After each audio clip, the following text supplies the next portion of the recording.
Hello there, how are you tonight? From a distance, the life of a queen can look almost perfect.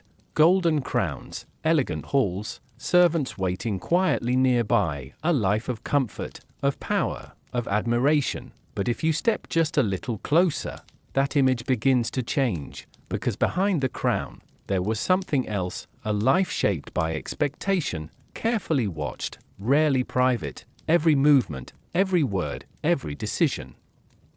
Quietly noticed, you might imagine freedom. But often, it was the opposite, a role that could not be escaped, a life that could not be fully lived on one's own terms, and as the days passed, what once looked like luxury could begin to feel surprisingly heavy. Before we continue, take a moment to like the video. Subscribe if you enjoy these calm journeys, and let me know in the comments where you're watching from tonight. It's always a little comforting seeing how far these stories travel. Now, let's gently step into the medieval world and explore what it was really like to live as a queen. At first glance, the image was everything. A queen was not just a person. She was a symbol, painted into tapestries, whispered about in distant villages, described in glowing terms by travelers who had only ever seen her from afar. She was grace, elegance, perfection made visible. When she entered a room, conversation softened. When she passed through the courtyard, heads bowed instinctively. Even the way light touched her seemed intentional. Candles flickered against polished stone walls, catching on gold embroidery and carefully placed jewels, turning her into something almost unreal. Like a figure from a story rather than someone who truly lived and breathed.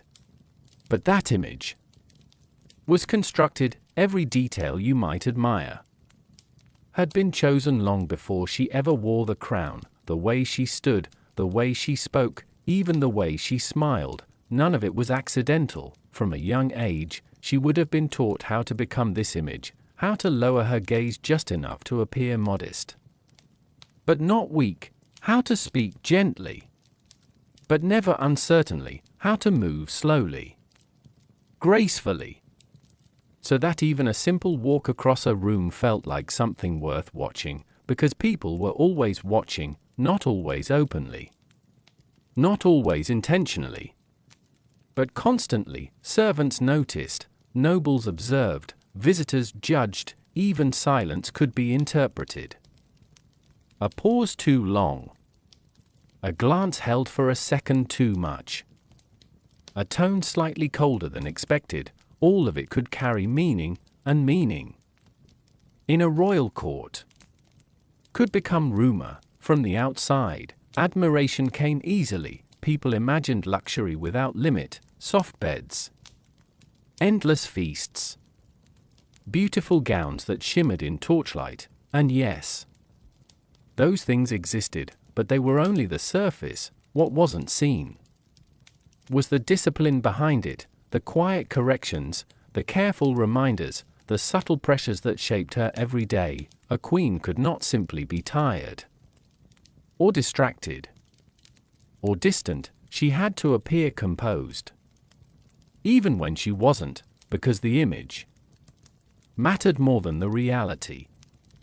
If the image cracked, even slightly, questions would follow, and questions were dangerous, so she learned to maintain it, not just in public, but everywhere, even in moments that should have been private.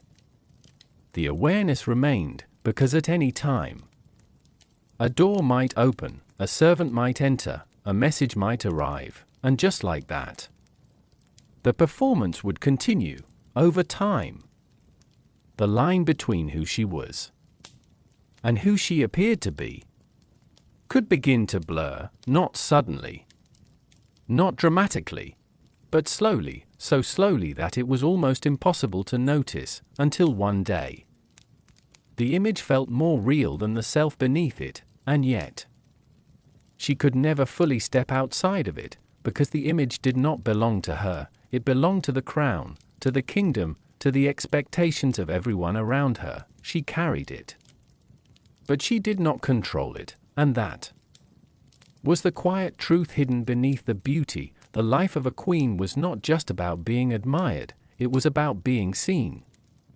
Constantly, carefully, and often, without truly being known. As the candles burned low in the great halls, and the distant sounds of the castle softened into the night, that image remained still, perfect, untouched, while behind it, the real life of a queen was only just beginning to unfold.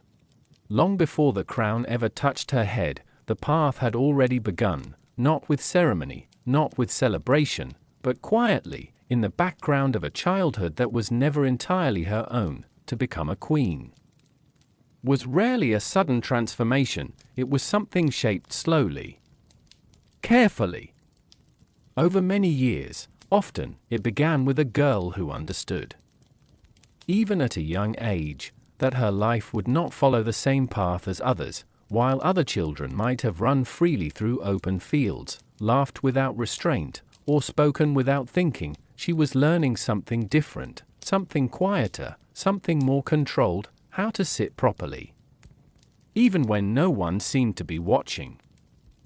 How to listen more than she spoke, how to notice small details. The tone of a voice, the meaning behind a pause, because in her world, these things mattered. Every lesson carried weight, not always explained, but always present. She learned languages, not for curiosity, but for diplomacy. She learned history, not for stories, but for understanding power. She learned music, poetry, and etiquette, not as hobbies, but as tools. Everything she became was shaped with intention, and yet there was very little choice involved. Marriage was often the turning point, not a romantic moment, but an arrangement, carefully discussed, negotiated, sometimes decided long before she fully understood what it meant. Two families, two territories, sometimes two entire kingdoms, brought together through a single union, and at the center of it, she stood quietly, prepared, but not always ready. The journey to her new life could be long, days, sometimes weeks, traveling across unfamiliar lands, each mile carrying her further away from everything she had known, the landscapes changing slowly, the language shifting, the faces becoming unfamiliar.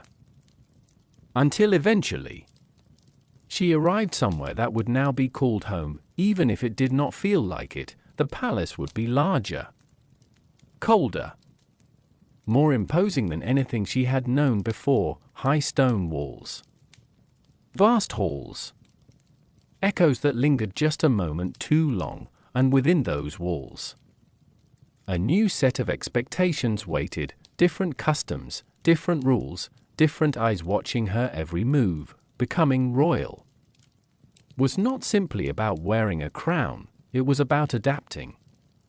Quickly, quietly, without hesitation, she would be introduced formally, her name spoken aloud in rooms filled with strangers, every gesture observed, every word remembered. First impressions mattered, perhaps more than anything else, because they would shape how she was seen. From that moment forward, and once formed, those impressions were difficult to change, so she learned. Again, new routines, new traditions, new ways of speaking, and even new ways of being silent. There were moments of uncertainty, though they were rarely visible, moments where she might hesitate, even briefly, before correcting herself and continuing as expected, because hesitation could be noticed, and being noticed always carried consequences. Trust was not immediate, it had to be built carefully. Over time, every interaction became part of that process, a conversation with a noble, a glance exchanged across a hall, a response given at just the right moment. Or the wrong one, all of it mattered. Even the smallest misstep could linger, but so could quiet success, the well-spoken reply, a perfectly timed silence, a gesture that showed understanding. Without saying too much, these were the things that slowly shaped her place, yet beneath all of it, something else remained, a quiet awareness that her identity was shifting, not all at once, but piece by piece. The girl she had once been did not disappear completely, but she became less visible, replaced gradually by the role she now carried, and the role required consistency. There was little room for uncertainty, little space to question, because by the time she was seen as a queen, the transformation was expected to be complete. Even if inside, it was still unfolding, as nights passed in unfamiliar rooms, and mornings began with unfamiliar routines. The process continued, quietly, steadily, until one day, it no longer felt like becoming something new, but simply being what was always expected, and somewhere within that stillness, the crown, though not yet worn, was already beginning to take its place. By the time the crown was finally placed upon her head, the moment itself felt almost quiet. There were no surprises left, no sudden realization, only a stillness, as if everything had been leading here. For longer than she could remember, the ceremony was carefully arranged, voices low, movements deliberate, each step unfolding exactly as it had many times before. For others, candles lined the walls, their flames steady, casting a warm glow across polished stone and woven banners. The air carried a soft scent of wax and aged wood, and at the center of it all, she stood, perfectly composed, every movement measured, every breath controlled. When the crown was lifted, it caught the light in a way that made it seem almost weightless, delicate, refined, beautiful. But appearances can be misleading, because when it finally rested against her head, there was a shift, not dramatic, not visible to those watching, but unmistakable. The crown was not just an object, it was a responsibility, a presence, something that would not be set aside, not truly, not ever. From that moment forward, everything changed, not outwardly. The halls remained the same, the routines continued, the same voices echoed through the same corridors, but the way she existed within that space was different, heavier, more defined. Every word she spoke now carried more meaning than before. Even the smallest comment could travel further than intended, a simple remark, repeated in another room, then another, until it returned, reshaped, into something else entirely. So she learned to speak more carefully, to pause just slightly longer before answering, to consider not only what was being said, but how it might be heard. Silence became a form of control, but silence could also be interpreted, and so even that required balance. The crown demanded awareness, constant, quiet awareness of people, of tone, of presence. She began to notice things more sharply, the subtle shift in a courtier's expression, the hesitation in a servant's movement, the way conversation softened when she entered a room, not out of fear, but something close to it, respect. Carefully shaped by distance, because the crown did not bring closeness, it created space, a distance that could be felt. Even in crowded halls, where once there may have been moments of ease, they became fewer, less certain, more fragile, because now she was no longer simply part of the world around her. She stood slightly apart from it, always seen, but rarely approached without intention, and with that distance came expectation, unspoken but ever present. She was expected to remain composed, always, no matter the circumstance, no matter the feeling, emotion, if shown too openly, could be misunderstood, or worse, remembered. So it was softened, contained, transformed into something quieter, a controlled expression that revealed just enough, but never too much, over time. This control became second nature, not forced, but constant, like a rhythm that never quite stopped. Even in solitude, the awareness lingered, because the crown did not disappear when the room was empty. It remained, not physically, but in presence, in thought, in the quiet understanding that at any moment she could be called upon, needed, observed, and so rest became different. Not absent, but altered, lighter, less complete, as if part of her attention was always held elsewhere. There were moments, small and fleeting, when the weight felt lighter, a quiet evening, a soft conversation, a brief pause in expectation, but they never lasted long, because the crown was constant, not oppressive, but undeniable. It shaped decisions, influenced thoughts, defined boundaries, and perhaps most of all, it changed how she saw herself, not all at once, but gradually, until the idea of removing it, even in imagination, felt unfamiliar, because it was no longer separate. It had become part of her, not just something she wore, but something she carried.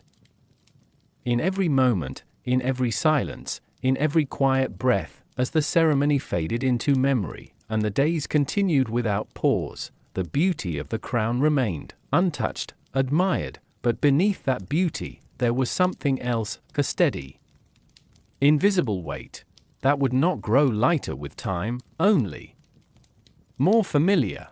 At first, the palace felt endless, corridors stretching farther than expected, doors that led to rooms she had not yet seen, stairways turning into silence before revealing where they ended. It was not just large, it was layered, built over time, shaped by generations, each part carrying traces of those who had lived there before, and now.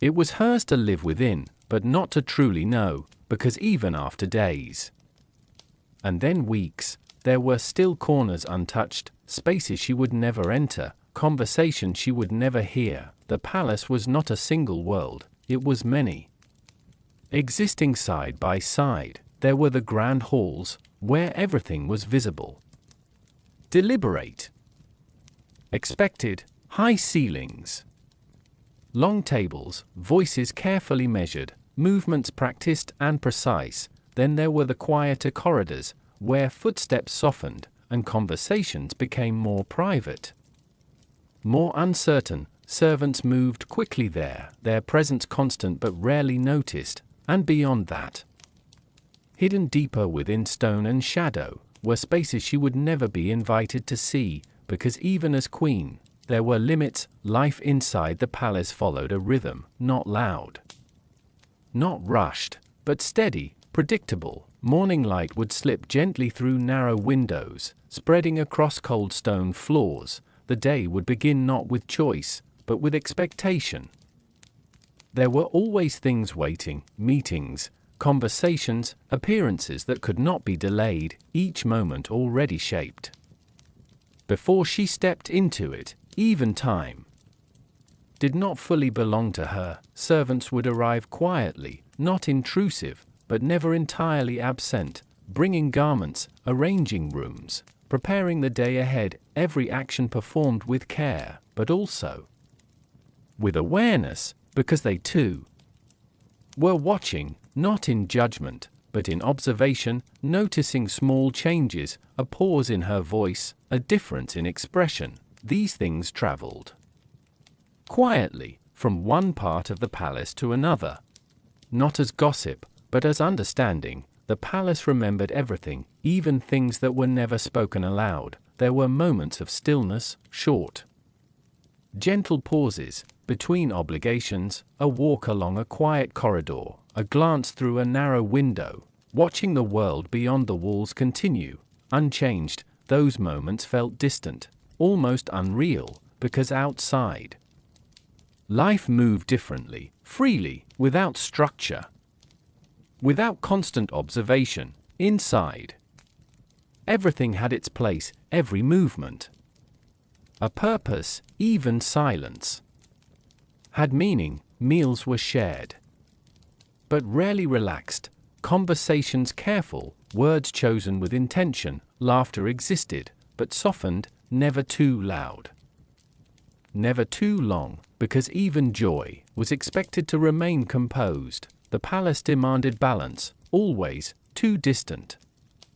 And she might seem cold, too open. And she might seem careless, so she adjusted, constantly. Quietly.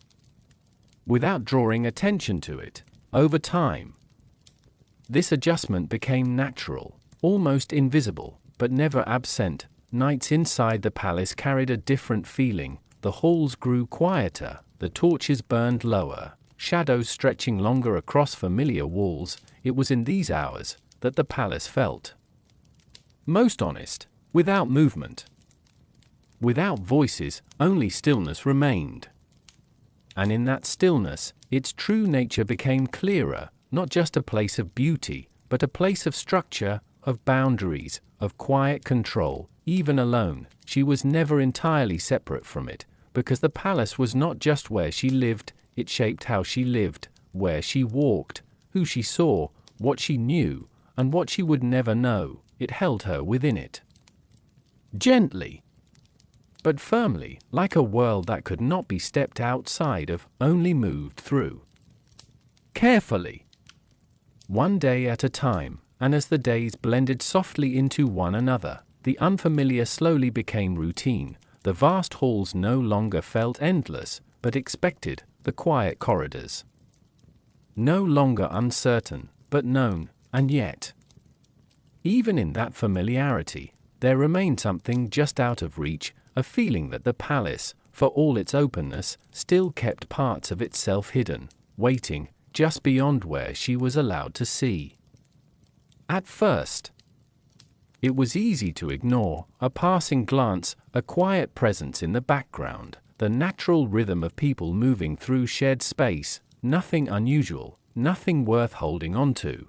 But over time, something began to settle in, a quiet awareness that the moments she thought were unobserved rarely were. It was not always obvious, no one stood too close, no one stared for too long, and yet there was always someone, a servant adjusting something nearby, a guard standing still at the edge of a doorway, a courtier lingering just long enough to notice. The palace did not sleep in the way the outside world did. It shifted, changed, but never fully rested, and within that quiet movement, her presence was always known, not loudly, not announced, but gently, consistently, acknowledged. At first, it felt like part of the role, something expected, something she had been prepared for, but expectation feels different once it becomes constant, because there is a difference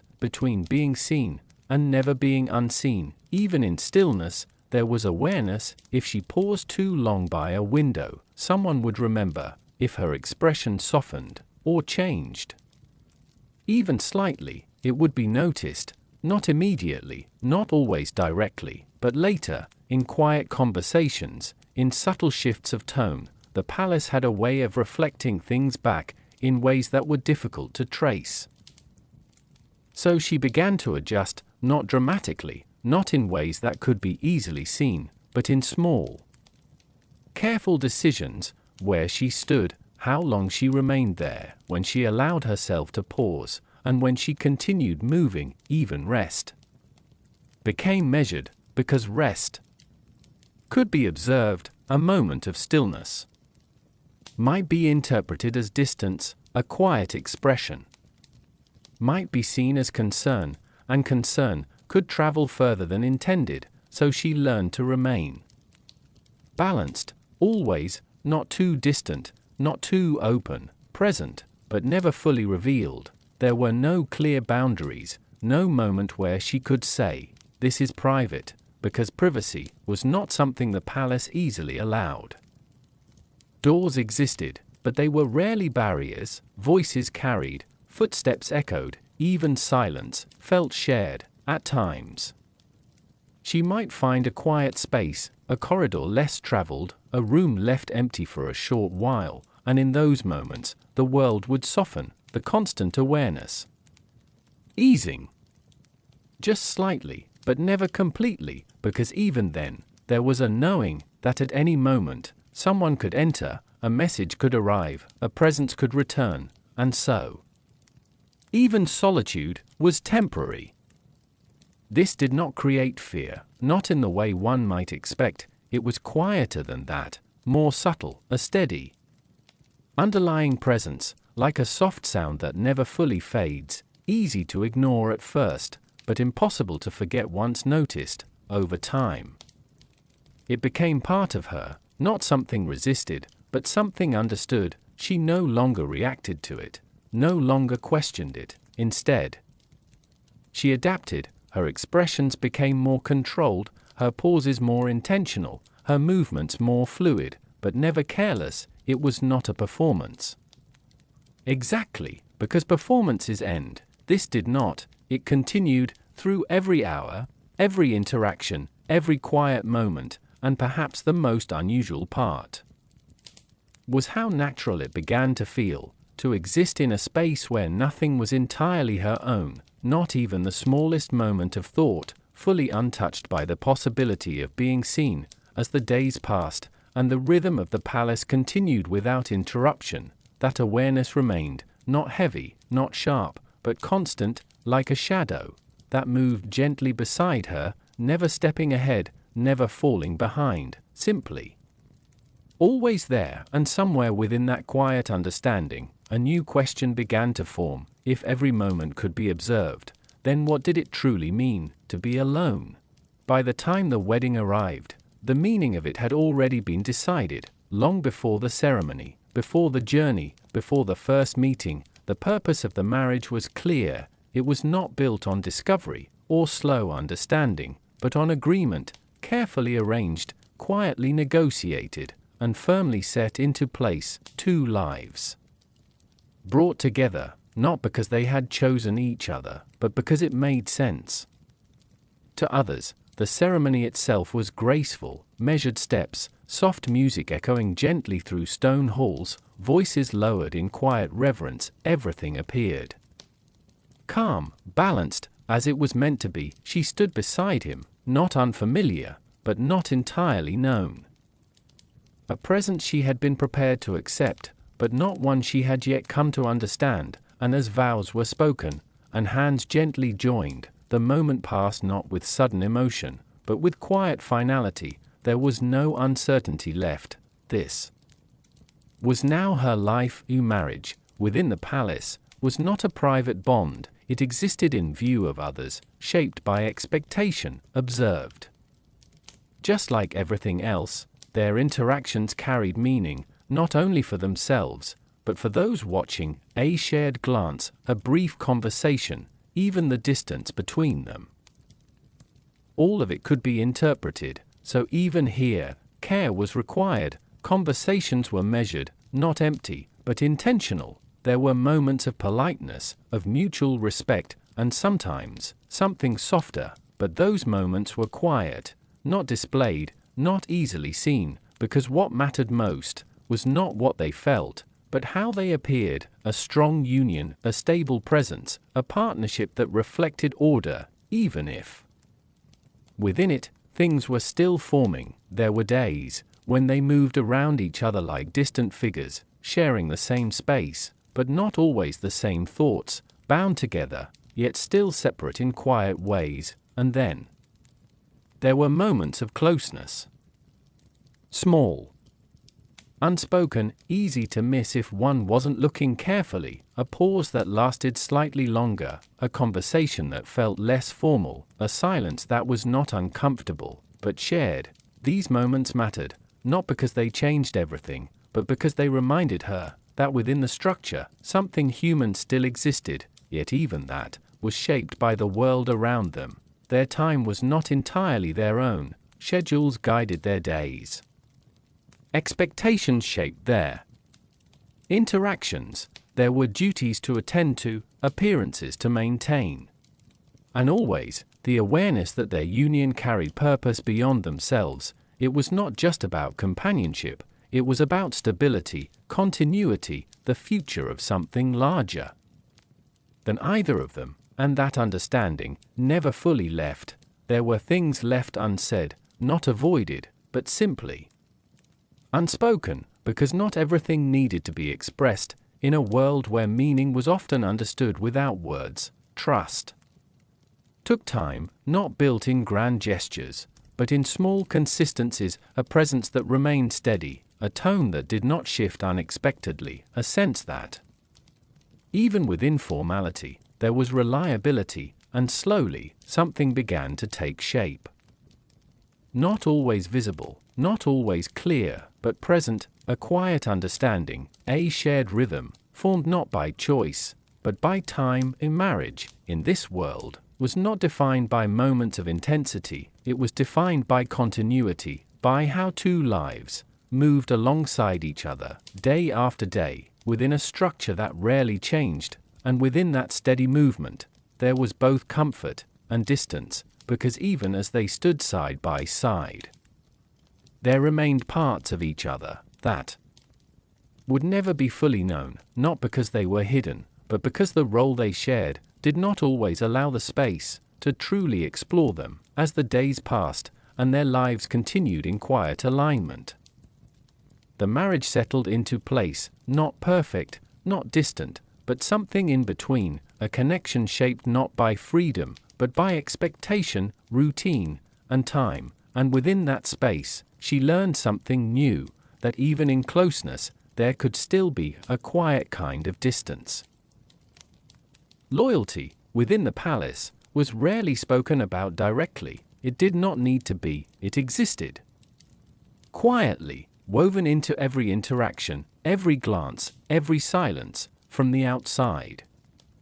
It might seem simple, a queen loyal to her king, a court loyal to the crown, clear, defined, but inside the palace, loyalty was more delicate than that. It was not only about where one stood, but how firmly, and how consistently one remained there. From the beginning, it was understood that her place was fixed, not just beside the king, but within a network of expectations that extended far beyond him. She represented stability, continuity, a presence that could not waver, even slightly, because even the smallest shift could be noticed, and once noticed, it could be questioned. Her words carried weight, but so did her silences. A response given too quickly might seem careless, a pause held too long might suggest hesitation, and hesitation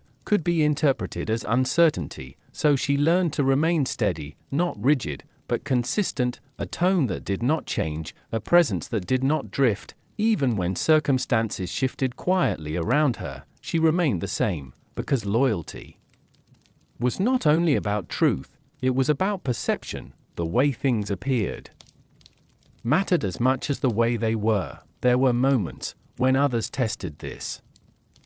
Without speaking it aloud, a question asked with careful phrasing, a conversation that seemed simple, but carried something beneath it, an invitation that required a response. Not just in words, but in meaning, and in those moments, she understood what was being asked, not directly, but clearly. Where do you stand? The answer was never spoken plainly, it was shown, in tone, in timing, in restraint. To say too much was dangerous, to say too little could be equally so. Balance, again, became essential. There were alliances within the palace, not always visible, but present, connections between individuals, shaped by shared interests, or quiet understanding, and though she was at the center of it all, she was never untouched by it. Because loyalty moved in many directions, not all of them aligned. She could not follow every thread, could not fully trust every word, so she learned to observe, carefully, patiently, listening not only to what was said, but to what remained unsaid. Over time, patterns began to form, certain voices carried more weight, certain silences felt more intentional, and within that, she found her way, not by control, but by awareness, remaining present, but never fully drawn in, because to be too involved was to risk being pulled away from where she needed to stand, and where she needed to stand was clear. Even when everything else was not, there were moments, quiet ones, when loyalty felt less like a choice and more like a condition, something that simply existed, without question, without movement. In those moments, it was almost easy, because there was nothing to decide, only something to maintain. But there were also moments when it felt heavier, when understanding what was expected did not make it feel lighter, when holding steady required more than silence, more than composure. It required restraint, not of action, but of thought, because to question too deeply was to step into uncertainty, and uncertainty had no place here, so she remained as she was expected to be. Consistent, composed, unwavering, even when the world around her shifted, in ways that were subtle. But constant, because in a place where everything was observed, loyalty was not proven once, it was demonstrated, again and again, in the smallest of moments, a glance that did not linger, a word that did not change, a silence that held exactly the right meaning, and through it all, she remained, not untouched by what surrounded her, but never fully moved by it, because to remain was the expectation, and within that expectation, there was no space to be anything else. At first, it did not feel like a loss. There were no sudden restrictions, no clear moment where something was taken away. Instead, it happened gradually, so gently, that it was easy to overlook, because life inside the palace was already structured, already guided, already shaped by expectation. So when small freedoms began to narrow, they did not stand out, they simply blended in, a choice replaced by a suggestion, replaced by an expectation, that soon felt unchangeable. Where she went was no longer entirely her decision. There were places she was expected to be, and places she would never go, not because she was told directly, but because the boundaries were understood, quietly, clearly. Even a simple walk was not as simple as it once might have been. Corridors led to specific destinations, gardens were entered at certain times, open spaces were rarely empty, and when they were, it did not feel entirely natural, because movement was always noticed, and being noticed always carried meaning. So over time, she moved less freely, not by force, but by awareness. The same was true for time. Moments were no longer entirely her own. The day unfolded in a way that had already been arranged, conversations scheduled, appearances expected. Even quiet moments existed between obligations, not outside of them. There was always something next, something waiting, something that gently pulled her forward, whether she wished to move or not. At first, she adapted easily, because she had been prepared for this, because it felt normal. But normal can still change, even when it happened slowly. There were things she no longer did, not because she couldn't, but because it no longer felt possible, to wander without purpose, to sit without reason, to remain somewhere simply because she wished to. These were small things, almost invisible, but their absence grew more noticeable with time. Even her thoughts began to follow a pattern, not restricted, but guided, always aware of what mattered, what was expected, what could be said, and what should remain unspoken. Freedom in this world was not removed, it was reshaped, refined, until it fit within the boundaries that surrounded her. There were moments when she became aware of it, not sharply, not suddenly, but in quiet reflections, standing near a window, watching the world beyond the walls, seeing movement that was not measured, paths that were not defined, people who chose where they went, without needing to consider who might be watching. Those moments were brief, because they could not linger. To dwell too long was to invite a feeling that had no place here, so she let them pass, gently. Like everything else, there were ways to create small spaces of freedom, subtle ones, a longer pause than expected, a quieter response, a moment of stillness that belonged only to her, even if just for a few seconds.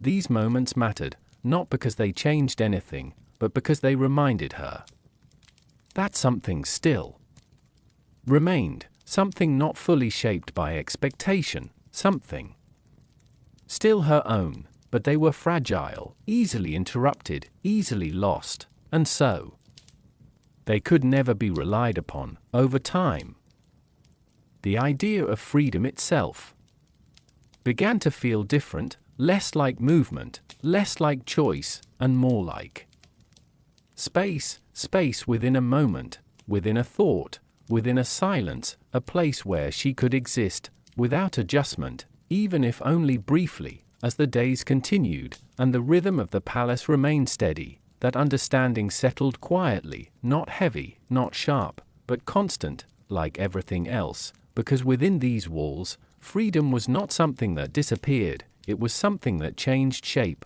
until it became so subtle that only those who lived without it could truly feel its absence. In the palace, days did not begin with surprise, they began with structure, not harsh, not loud, but steady, a rhythm that never truly changed. Morning light would arrive first, slipping through narrow windows high above stone walls, touching cold floors with a soft, muted glow, and with it, the day would begin, not suddenly, but as something already in motion. There was always a sequence, a quiet order to everything. One moment followed the next, as if the palace itself had decided the shape of time. She would wake not because the world outside demanded it, but because the day inside already had a place for her. Servants would enter gently, their footsteps careful against stone. Not rushed, not uncertain, just practiced. Everything they brought, everything they arranged, was part of something larger, a routine that did not belong to one person, but to the entire structure of the court. Garments laid out with precision, water prepared at the same temperature each morning, small details repeated so often, they no longer felt like tasks, they felt like language, a way the palace spoke without words. Even conversation followed a rhythm. There were hours for speaking, and hours where silence was expected, not enforced, but understood. A kind of shared agreement that did not need to be written down. Breakfast, when it happened, was never hurried, but it was never fully relaxed either. It existed in a space between formality and necessity, words exchanged carefully, topics chosen with quiet awareness, even pauses felt structured. Afterwards, the day continued, meetings, appearances, observations, each one flowing into the next without interruption. Time did not feel broken into moments, it felt continuous, like a stream that never changed direction. She learned to move within it, not against it, not outside it, but with it, because resisting it was not necessary, and eventually not even considered.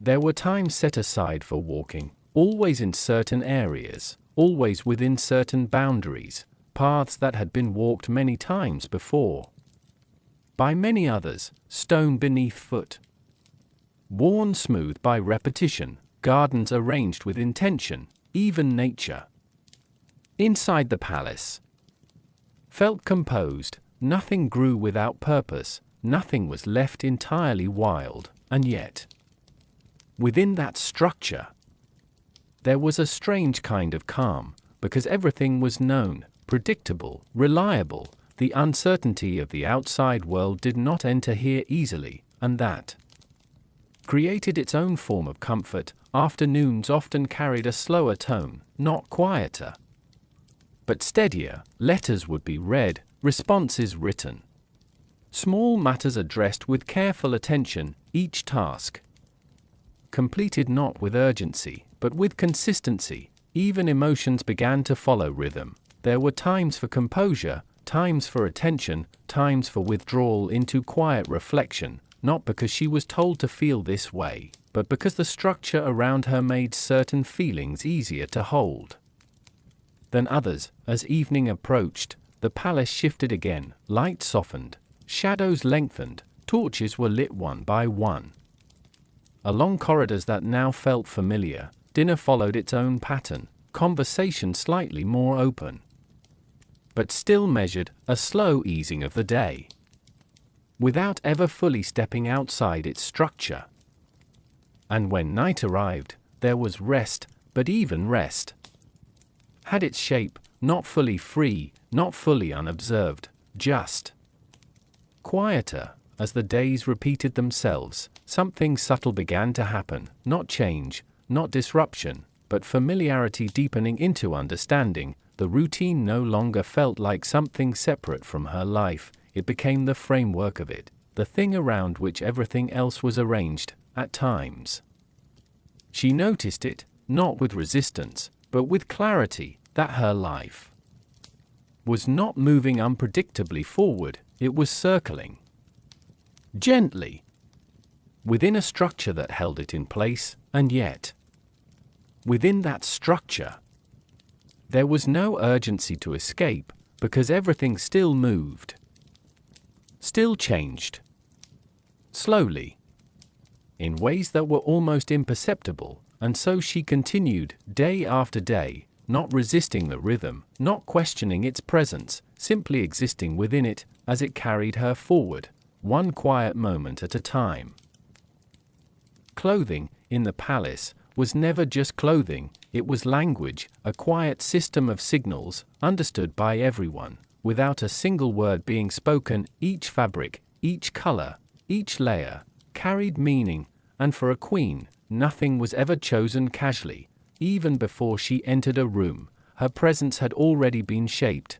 The gown came first, heavy fabrics, soft in appearance, but carefully structured beneath, layers that moved gently with her steps, but never freely enough to disrupt form. Colors were never random, muted golds, deep greens, softened reds, tones that suggested authority without harshness, nothing too bright, nothing too simple, everything balanced between visibility and restraint. And then there were the details, embroidery that told silent stories, threads of gold tracing patterns across fabric, not for decoration alone, but for tradition, for lineage, for meaning that most would never fully interpret, but would still feel. Her crown, when worn, was not always heavy in weight, but it was heavy in awareness, because once it was placed, everything else around her shifted slightly.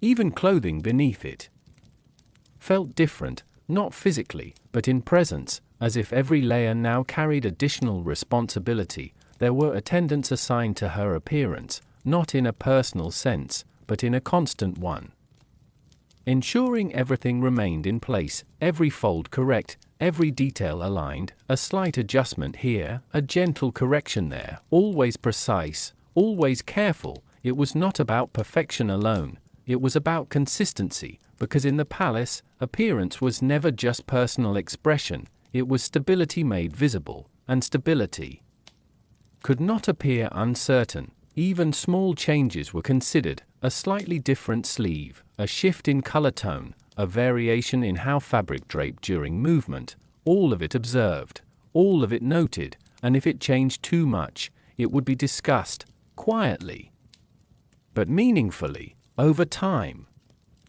She began to understand this rhythm. How appearance shaped perception before words ever arrived, how the way she entered a room could define how everything that followed would be received. So she learned to move within it, not resisting it, but working with it. There were mornings when dressing felt almost ceremonial, not in grandeur, but in repetition, each layer added in sequence, each step familiar, each adjustment expected, and yet, within that repetition, there was still a moment of stillness, a pause before stepping into the day, where she was neither fully seen nor fully hidden. Just in between. Hair, too, carried meaning, styled carefully, not overly elaborate, but never simple, a balance between presence and restraint, something that suggested dignity.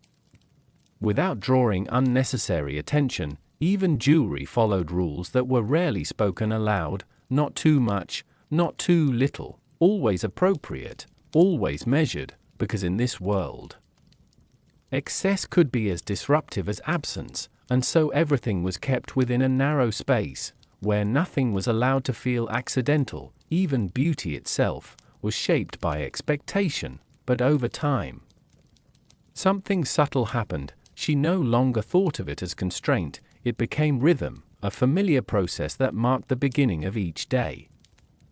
Like stepping into a role that already fit, even if it had once been learned. And yet, there were rare moments when she caught a glimpse of something else, a reflection in polished stone, a passing glance in a mirror, not just a queen prepared for observation, but a person briefly visible beneath it. Those moments were brief, and they passed quickly, because there was always something next: a hallway to enter, a conversation to begin, a presence to maintain. And so appearance remained what it had always been, not just how she looked, but how she was understood, before she ever spoke, before she ever moved, before anything else could begin.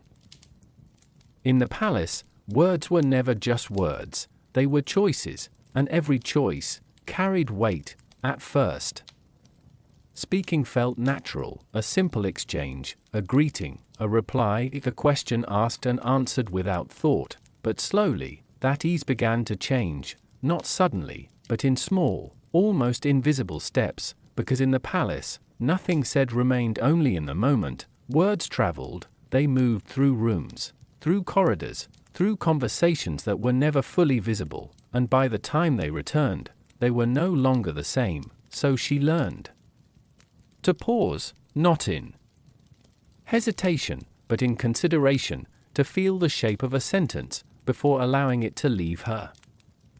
Some words were safe, simple acknowledgments, measured responses, familiar phrases that carried no risk, but others required care, because meaning was not always what mattered most. It was interpretation, how something might be heard by someone who was not present, in a room that could not be controlled. So she began to speak differently, not less, but more deliberately, each sentence shaped slightly before it was spoken, each reply adjusted.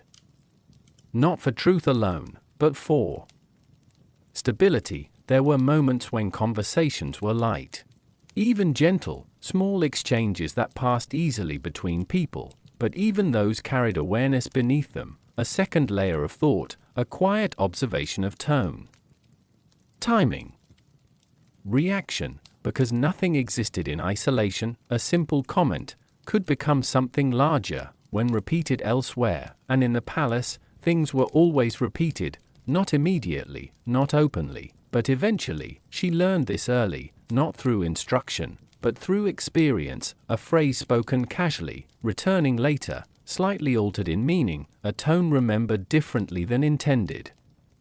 A silence interpreted as something more than absence, so she adjusted. Carefully, naturally.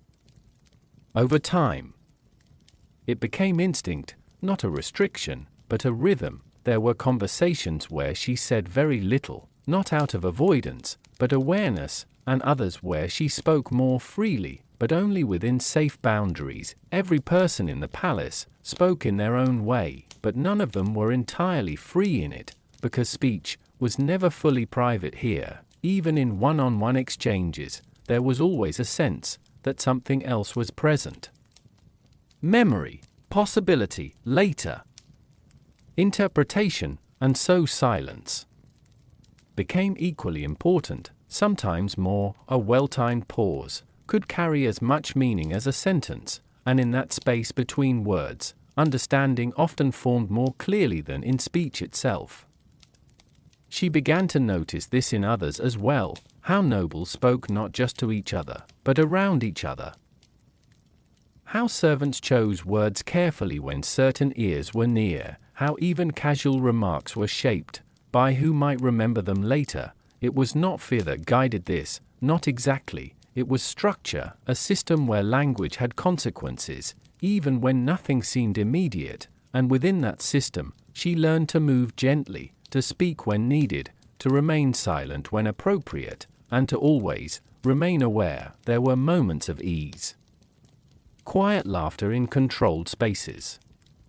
Soft conversations in familiar rooms, times when words flowed without tension, but even then, there was an awareness beneath it, a sense that language was always being held lightly in place. Never fully free, never fully uncontrolled, and perhaps, over time, this became normal, not something questioned, but something understood, because in a place where everything could be observed, speech could never be entirely separate from consequence, so she learned not to fear her words, but to shape them, gently, carefully, until they fit, not only what she meant, but what the world around her could safely hold, and in that balance between silence and sound, she found a way to exist, without disturbing the quiet order that surrounded her. In the palace, trust was not something given quickly, it was something observed, slowly, carefully, over time. At first, relationships seemed simple enough, people spoke, people smiled, people worked together in shared routines, but beneath that surface, there was always distance, not visible, not spoken, but present, like a thin layer of air, separating even those who stood closest. For the queen, this distance was constant, every interaction carried a quiet awareness, not suspicion, but consideration. Who was speaking, why were they speaking, and what would remain after the conversation ended, because in the palace, words did not always stay where they were spoken. They moved, quietly, from one place to another, so trust became something built in small pieces, not in declarations, but in repetition, a steady presence, a familiar tone, a pattern that did not shift unexpectedly. Those were the things that mattered. There were those who served her daily, attendants who arranged her space, nobles who appeared regularly in her orbit, messengers who came and went with quiet efficiency, each of them known, but never fully known. Because proximity did not guarantee understanding, and familiarity did not guarantee safety, so she watched, not openly, not harshly, but carefully, noticing consistency more than words, because consistency was one of the few things that could be relied upon. Even small deviations were noticeable, a tone slightly different than before, a hesitation where there had not been one, a glance that lingered too long, or not long enough. These things mattered here, not because they were dramatic, but because they were meaningful. Trust, in this world, was not built through grand gestures, it was built through absence of disruption, through predictability, through the quiet sense that nothing important would suddenly change without reason. But even then, it was never complete. There were relationships within the court that felt closer than others, shared understanding between individuals who had moved through time together, familiar voices in familiar places, and in those moments, something softer could exist, a brief easing of awareness, a conversation that did not feel carefully measured, a silence that did not require interpretation. But even those moments were temporary. Because roles remained, and roles shaped everything, she could not forget that, even when speaking with those she trusted more than others, there was still a layer of awareness beneath it, not doubt, but structure, a quiet reminder of place, of expectation, of visibility. And yet, despite all of this, connection still formed, not perfectly, not completely, but enough to exist, enough to matter. There were people who understood her routines without explanation, who anticipated needs without instruction, who remained consistent even when surroundings shifted. These things created a kind of stability, not emotional certainty, but practical comfort, and in a place where uncertainty often lingered just beneath the surface, that mattered more than it seemed. Still, trust was never absolute, because it could not be, not here, not fully, and so even in moments of closeness, there was always awareness, a quiet understanding that people existed not only as themselves, but as part of something larger, a system, a court, a network of observation and interpretation, and within that system, everyone carried weight, even those who seemed distant from influence, even those who spoke the least, because silence itself could be meaningful. So she learned to navigate this space gently, not withdrawing, not opening completely, but remaining aware of the balance between connection and distance. There were days when trust felt easier, when routines aligned, when interactions unfolded without tension, and there were days when it felt more fragile, when even familiar voices carried subtle uncertainty. But neither lasted forever, because in the palace, nothing stayed in one state for long, and so trust became something continuous, not a destination, but a process, something that existed not in certainty, but in maintenance, in attention, in time, and through it all, she continued to move within that quiet space, where connection existed, but was never fully allowed to settle into something simple. From the outside, power looks full, surrounded, occupied, always in motion, but inside the palace, power often feels still, not empty, but separated. There is a difference between being important and being close to others, and the queen lived somewhere between those two states. People were always present, voices in nearby rooms, footsteps in distant corridors, doors opening, closing, life continuing around her, and yet, there were moments when none of it felt connected, as if everything existed in its own space, and she stood slightly apart from all of it, not excluded, not abandoned, just positioned differently, higher in visibility, but not in closeness. Because the higher one stood in the palace, the fewer places there were where one could simply be. Every interaction carried structure, every conversation carried awareness, even silence was shared in a controlled way. There were rooms full of people, yet still moments of quiet isolation, because presence does not always equal connection. She could enter a hall and be seen immediately, every head turning slightly, every movement adjusting, but after that moment, something subtle returned. Distance, not physical, not obvious, but emotional, a space that remained intact.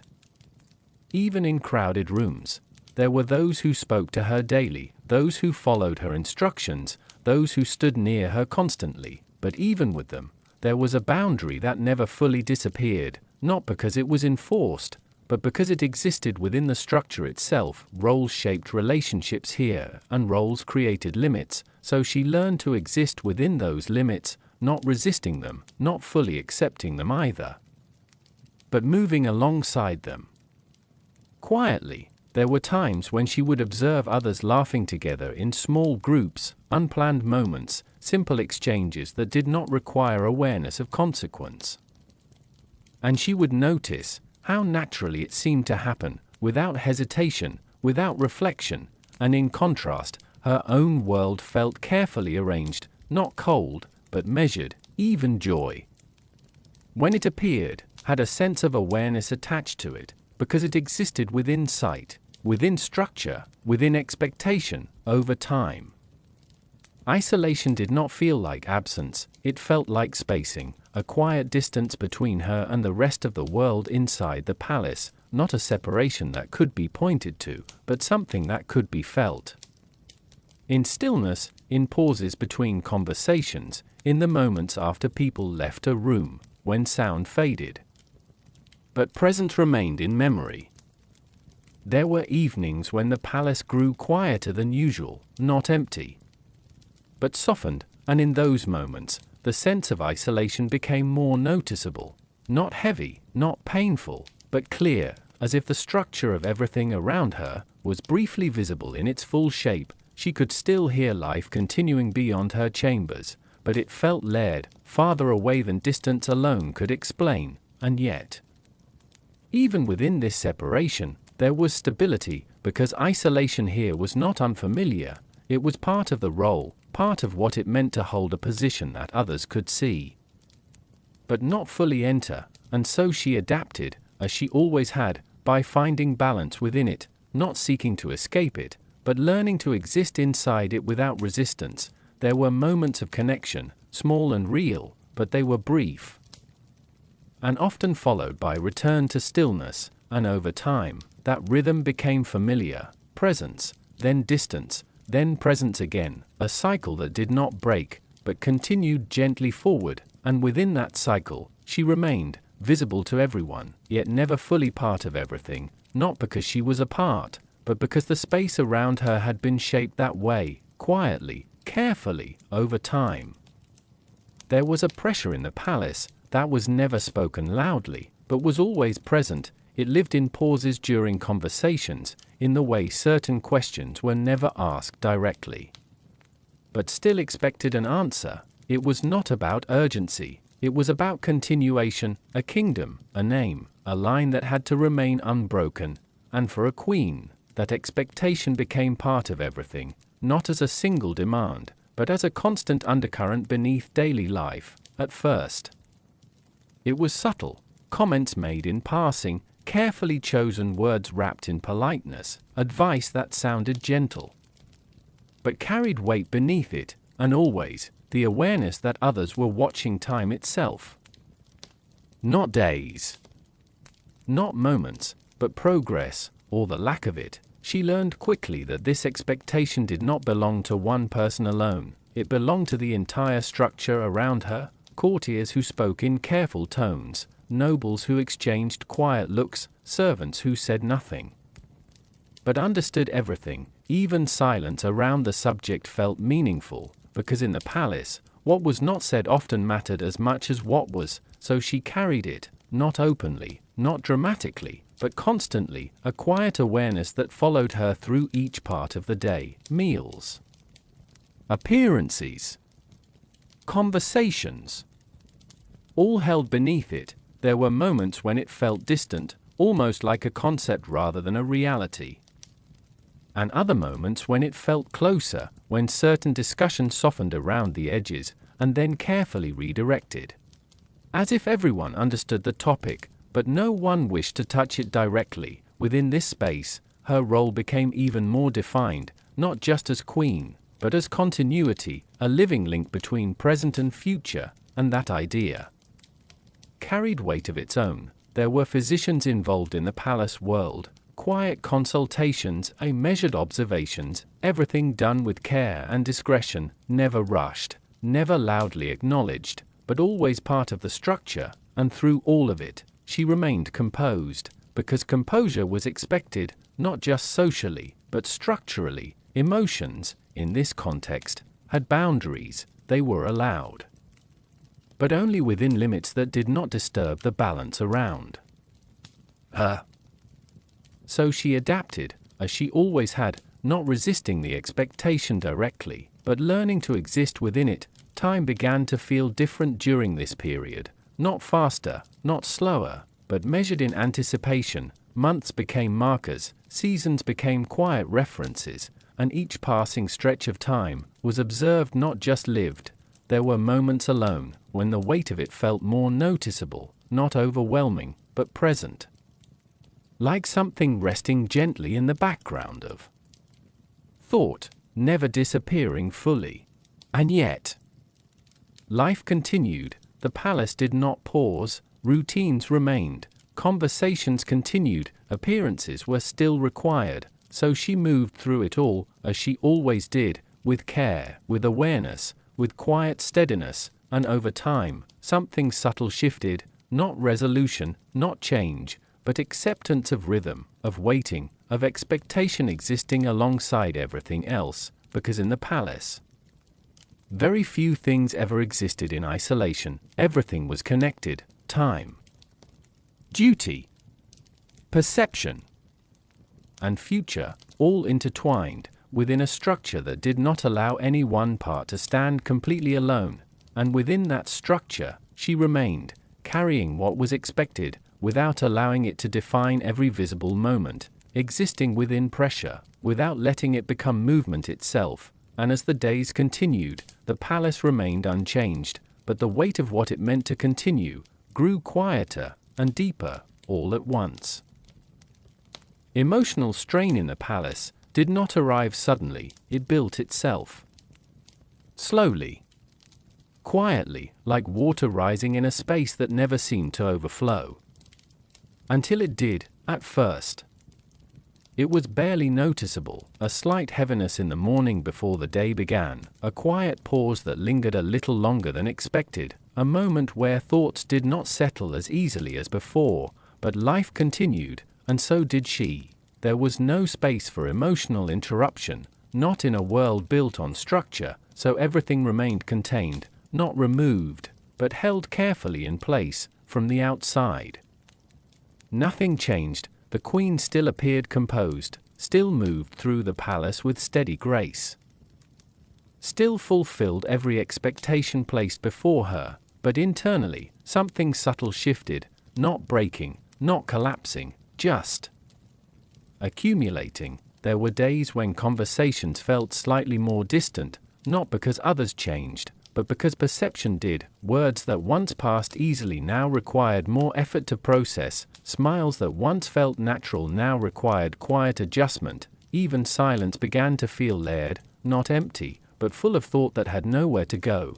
The palace itself did not acknowledge strain, it could not, it only continued its rhythm.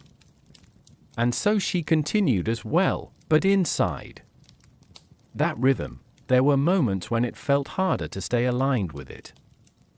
Not in action, but in thought. There were brief instances during the day when everything felt slightly heavier, a slower response to small questions, a deeper pause before answering something simple. A sense that attention itself was being stretched in multiple directions at once, and yet none of it could be shown, because showing it would change how it was seen, and how it was seen always mattered. So she learned to hold it quietly, to contain it within the boundaries she had already mastered, to let it exist. Without allowing it to spill outward, but containment has its own weight. There were moments alone where she did not need to perform stillness, and in those moments, the strain became more visible internally, not as breakdown, but as awareness, a sense of carrying something unseen, through every part of the day. Even rest did not fully release it, because rest was brief. And expectations were not. The palace never paused long enough for strain to fully surface, it only allowed continuation, so continuation became the response. There were small comforts, not dramatic, not transformative, but quiet, a familiar corridor, a soft sound of movement in another room, a brief exchange with someone whose presence felt steady. These moments did not remove strain, but softened its edges, and that softness mattered, because without it, the weight would have felt more defined, more difficult to ignore. Over time, she became more aware of how emotion behaved in such a place, not freely, not openly, but in fragments, in pauses between obligations. In the quiet space after words were spoken, in the seconds before entering a room filled with expectation, emotion here was not expressed, it was managed, and that management itself became part of life. There were no instructions for it, no guidance, only experience, and through experience, she learned how to continue, not by removing strain, but by adjusting around it, until it became part of the background, not absent, but no longer disruptive. And as days continued to pass, something steady formed beneath everything, a quiet resilience, not strong in a visible way. Escape in the palace was never true escape. There were no open doors that led far enough away, no path that removed her entirely from what she was, but there were moments, small and quiet, where the weight of everything softened. Just slightly. They did not last long, and they were never planned, they simply appeared, often in the spaces between obligations, when the palace was still awake, but not fully active, when voices were fewer, and movement slowed. In those moments, she would step away from the structure that shaped her day, not far, never far, but enough to feel a difference. There were gardens within the palace that felt closer to something natural. Not wild, not uncontrolled, but less strictly defined than the halls, paths that curved gently instead of leading directly, trees that moved slightly with the wind, without purpose or instruction. She would walk there slowly, not as part of duty, not as part of appearance, but simply walking, and for a short time, the rhythm of expectation softened, sound changed in those spaces, the echo of stone halls faded, replaced by quieter textures, leaves shifting gently, distant water flowing through stone channels, wind passing through open arches. Nothing urgent existed there, even time felt less structured, but she always remained aware, because awareness never fully left. Even in these quieter places, there were moments when she would pause beneath trees, not thinking of anything specific, not analyzing, not preparing, just existing, without immediate expectation. And in those brief pauses, something inside her would loosen slightly, not resolve, not transform, just ease. But even that ease carried awareness of its own temporary nature, because she knew she would return. Always. There were other moments too, smaller ones, less visible, standing near an open window when no one was present, watching clouds move slowly across the sky, listening to distant sounds that did not belong to the palace. These moments were not escape in the traditional sense. They did not remove her from her world, but they reminded her that there was a world beyond structure, even if she could not fully enter it, and sometimes that reminder was enough. There were rare times when she would speak with someone without formality fully present, not entirely free of role, but softened, a conversation that did not require careful measurement of every word, a shared silence that did not feel heavy. These moments were fragile, easily interrupted, but while they lasted, they felt different, not louder, not brighter, just lighter, and that difference mattered, because it reminded her that not everything within the palace was fixed in place, even small variations existed, even if briefly, still. She never forgot the return, because every moment of quiet was followed by continuation. The palace did not stop waiting, it did not pause its structure. It simply allowed brief intervals where it felt less immediate, and she learned to appreciate those intervals, not as freedom, but as relief. There is a difference between the two. Freedom implies distance, relief exists within proximity, and so she lived within relief, carefully noticing it when it appeared, without expecting it to remain. As time passed, these moments became part of her understanding of the palace itself.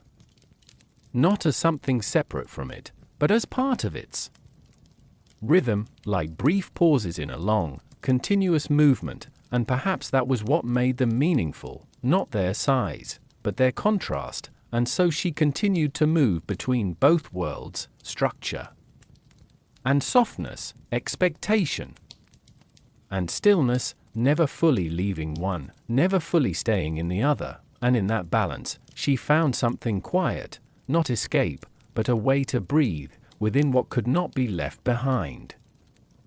In the palace, power was not always something that could be held directly. Sometimes, it existed in softer forms, in presence, in perception, in the quiet way others adjusted their behavior. Simply because she was there, as queen. She was never without influence, but influence was not the same as control. Control suggested direction, clear outcomes, a straight line from intention to result, but her world did not move in straight lines, it moved in layers, through people, through interpretation, through quiet decisions made elsewhere that only later became visible. There were moments when she would speak, and the room would shift slightly, not dramatically, but enough to notice. If one paid attention, a pause in conversation, a change in tone, a subtle realignment of focus, and yet what followed was never entirely predictable, because her words did not act alone, they passed through others first, through minds that interpreted them, shaped them, and carried them forward in ways that could not be fully guided. So influence in the palace was indirect, like a ripple that moved through water, without ever touching every point it reached. She learned this early, that saying something did not guarantee how it would be understood.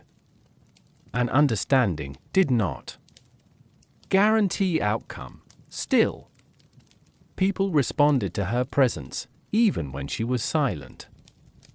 Even when she was still, there was weight in simply being observed, a quiet adjustment in behavior around her, not fear, not obedience, something more subtle, awareness, and awareness changed things. Nobles would refine their speech slightly when she entered.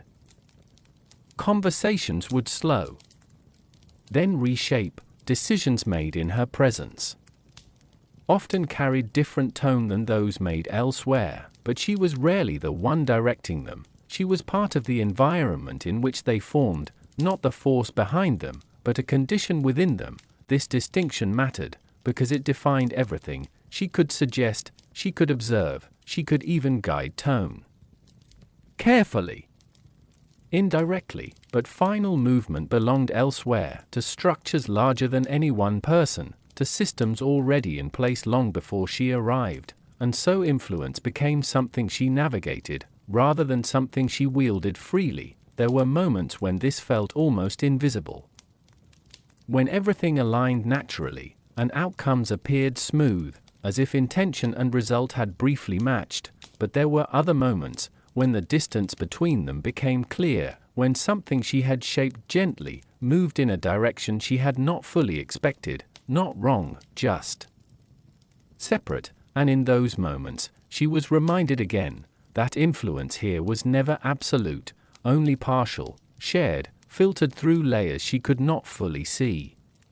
Still, there was quiet power in presence, not the kind that commands directly, but the kind that shifts atmosphere, that changes how others think. Even slightly, that shapes decisions not through force, but through awareness of being observed, and over time, this became part of her role, not something she actively pursued, but something that existed around her, like air in a room, unseen, but always affecting those within it. Yet even this form of influence had limits, because she too was within the system, not above it in a way that removed her from consequence, but within it, in a position shaped by expectation. So she learned to move carefully within this space, not pushing too strongly, not withdrawing completely, maintaining presence, without attempting to dominate it, and in that balance, something steady formed, a kind of quiet awareness of how things moved around her, without needing to control every direction, because in the palace, control was rarely complete, but influence was always present, even in silence, even in stillness, even in moments when nothing seemed to be happening at all. And so she continued, existing in that space between intention and outcome, where everything mattered, but nothing could be fully held. In the palace, nothing existed as only one version of itself. Everything had two sides, one that was seen, and one that was lived. Public life was always composed, carefully arranged, a version of reality shaped for observation. In these moments, the queen was not only herself, she was also a symbol, a presence meant to be interpreted. Every gesture carried meaning, every expression was part of something larger. Even stillness was part of presentation in public spaces. Nothing was accidental, not because she was unnatural, but because everything had structure around it. People watched, not always openly, but constantly, so public life became a kind of quiet performance. Not dramatic, not loud, but consistent, measured, steady, and over time, it became familiar, a way of existing that fit the expectations of the court without resistance. But private life was different, not free in a dramatic sense, not completely separate, but quieter, less shaped by observation. In private spaces, the palace felt slightly softer, rooms where fewer eyes were present, where movement slowed, where silence did not need to mean anything beyond itself. There were moments when she could sit without being immediately part of interpretation, when expressions did not need to be managed in the same way, when thoughts could pass without immediate external reflection.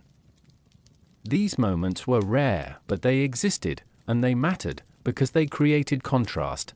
Public life required awareness at every step. Private life allowed that awareness to loosen slightly, not disappear, but ease. In public, She was always positioned, always visible, always part of something larger than herself. In private, she was still within the palace, but the distance between herself and expectation became slightly wider. Not enough to change reality, but enough to change perception. There were moments when she would move between these two states in a single day, from structured appearances in grand halls to quieter chambers where the atmosphere felt less dense, and in that transition, something subtle would shift internally, not relief exactly, but adjustment, a recalibration of presence, because both worlds required her, just in different ways. In public life, she held stability. She represented continuity. She was seen as something fixed, reliable, constant. In private life, she could release small parts of that constant awareness, not fully, not completely, but enough to remain balanced. There were objects in private rooms that felt less ceremonial. Spaces arranged for comfort rather than presentation, soft light instead of formal illumination, silence that did not need to be interpreted by others, and in those spaces, time felt slightly different, not faster, not slower, but less divided, still. Even private life was never entirely separate from public awareness, because everything in the palace remained connected. Rooms led to halls, halls led to audiences, and nothing stayed hidden forever. So even in privacy, there was an underlying sense of continuity, a reminder that return was always part of the cycle. And yet, within that cycle, she learned to find balance, not escaping one side for the other, but existing between both. Understanding that each shaped the other, public life required discipline, private life allowed recovery. Together, they formed the rhythm of her existence, and over time, that rhythm became familiar, not comforting in a simple way, but stable, predictable in its duality, a life that was never fully one thing, and never fully the other. And in that dual structure, she continued forward, moving between presence and privacy, between being seen and being simply herself, without ever fully stepping outside either world. Understanding that each shaped the other, public life required discipline, private life allowed recovery. Together, they formed the rhythm of her existence, and over time, that rhythm became familiar, not comforting in a simple way, but stable, predictable in its duality, a life that was never fully one thing, and never fully the other. And in that dual structure, she continued forward, moving between presence and privacy, between being seen and being simply herself, without ever fully stepping outside either world. Time in the palace did not move loudly, it did not announce itself, it did not rush forward in clear moments that could be easily marked. Instead, it passed quietly, almost invisibly, at first. It was easy to ignore. Days followed one another with familiar rhythm, morning light through the same windows, the same corridors walked again and again, the same voices returning in different conversations. Nothing felt like it was changing quickly enough to notice, but slowly, something began to shift, not in the structure of the palace, but in how it was perceived. Moments that once felt distinct began to blur at the edges. A conversation from one day could feel similar to another from weeks before. Not identical, but familiar in a way that made them harder to separate. Time was not disappearing, it was layering, building itself quietly over everything. There were seasons passing beyond the palace walls, but inside, they arrived softly, through light, through temperature, through small changes in the air that did not demand attention, and yet they were there, marking progression without announcing it. She noticed it most in still moments, when nothing immediate required attention, when she was not moving between duties, when silence allowed thought to settle. In those moments, she could feel time more clearly, not as something rushing forward, but as something already behind her, stretching back further than it seemed. There were days that felt longer in memory than in reality, and others that passed so smoothly, they almost disappeared into the rhythm of repetition. This was how time behaved within structure. It did not break, it continued, and because it continued so consistently, It became harder to measure emotionally. There were changes in people too, subtle ones, not always visible immediately, but noticeable over longer stretches, new faces appearing, others becoming less present, voices that once filled certain spaces gradually fading into background memory, not loss in a dramatic sense, but transition, everything moving forward. Slowly, inevitably, even within her own awareness, something shifted over time, not in identity, but in perspective. Things that once felt important began to feel further away, not forgotten, but softened, repositioned within memory rather than immediate attention. And things that once seemed small carried more meaning now. A quiet moment in a corridor, a glance out of a window, a familiar routine repeated again without change. These became markers of continuity, proof that time was still moving. Even if quietly, the palace itself remained stable. Its structure unchanged, its order intact, but within that stability, time accumulated. Layer upon layer, like dust that could not be seen directly, but was always present.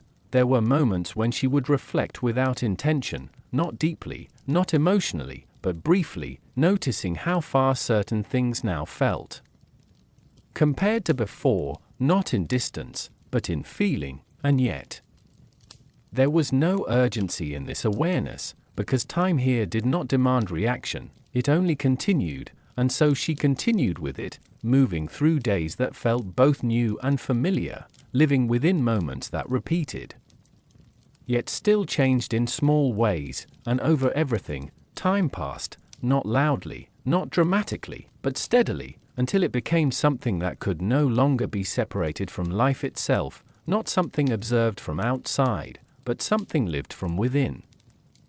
Power, from a distance, often appears clear, defined, certain, a crown, a throne, a voice that others listen to without hesitation, but inside the palace, power was never that simple. It was not a single thing held in one place, it was many small things, spread across moments, people, and time. Sometimes it felt strong, sometimes it felt distant, sometimes it felt like something she was carrying, without ever fully touching it directly.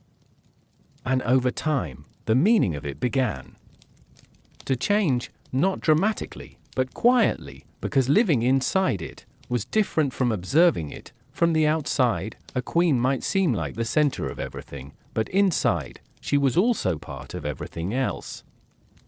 Bound to structure, shaped by expectation, carried forward by systems larger than any single decision. There were moments when power felt present, in rooms where silence shifted when she entered, in conversations that adjusted their tone around her presence, in decisions that moved slightly differently because she was there. But there were also moments when it felt less like control and more like position.